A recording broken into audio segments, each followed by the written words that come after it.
Black Panther soundtrack review, Kendrick Lamar's Superfly moment.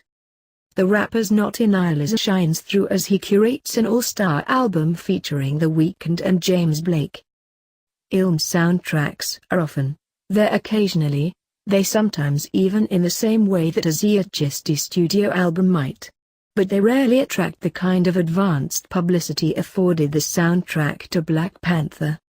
For some time now, the web has been awash with news stories anticipating its release. The most recent of these revealed that Kendrick Lamar had of Curator.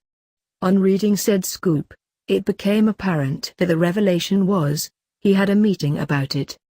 That kind of thing tells you something about the hysterical pitch at which the internet conducts itself, but also tells you something about Kendrick Lamar, an artist in the midst of a creative streak so hot that being seen as his equal is the kind of thing other rappers brag about.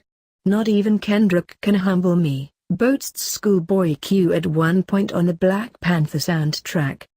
Lamar is so revered that even his more ephemeral releases are greeted with elation. If the guy's so good that he can put out a collection of that's better than many artists' main albums, why shouldn't people get excited about a film soundtrack created under his aegis?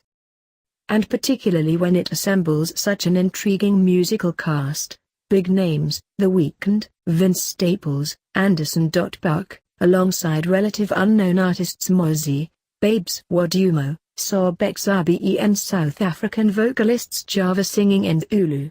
Moreover, if you believe that Lamar is at the forefront of an impressive renaissance in hip-hop and R&B, a confluence of high-altitude artistry and righteous socio-political anger that harks back to the revered era that was bookended by the arrival of psychedelic soul and the rise of disco, an era in which soundtracks to films that in commercial cinema had an important part to play, then perhaps Black Panther is his shaft. Evidently, Lamar doesn't see his employment on behalf of the vastly successful Marvel Cinematic Universe franchise as any reason to rein in his more experimental musical tendencies. The Black Panther soundtrack was trailed by its two most commercial and anthemic tracks, the SZA collaboration All the Stars and The Weeknd's feature Pray For Me, but the album itself sets out a noticeably different musical stall.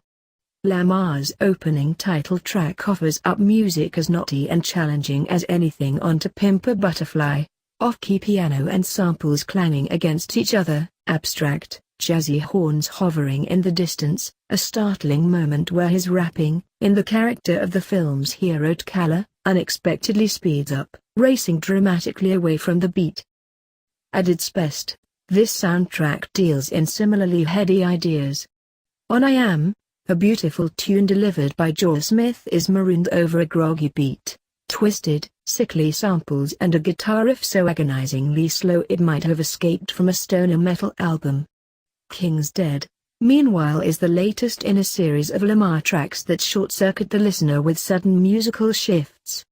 It's effectively two completely different tracks spliced together with a brief interlude from a third that features James Blake and a wash of Beach Boys' Y vocal harmonies. It boasts a particularly spectacular lyrical firework display in which Lamar's exploration of the character of Black Panther's nemesis Killmonger dovetails with the kind of bleak nihilism found in To Pimp a Butterfly's most despairing moments. Blake also features on another highlight, the sparse bloody waters, the desolate chill of his voice chafing against Anderson .Puck's impassioned delivery. How this all works in the context of the film is an intriguing question, but it certainly hangs together as an standalone album, albeit a less consistent one than Lamar's solo releases.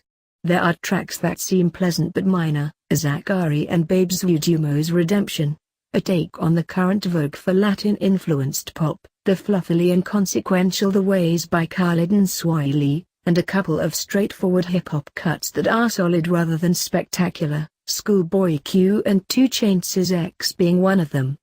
It often feels like an enjoyable interstitial release rather than an essential one.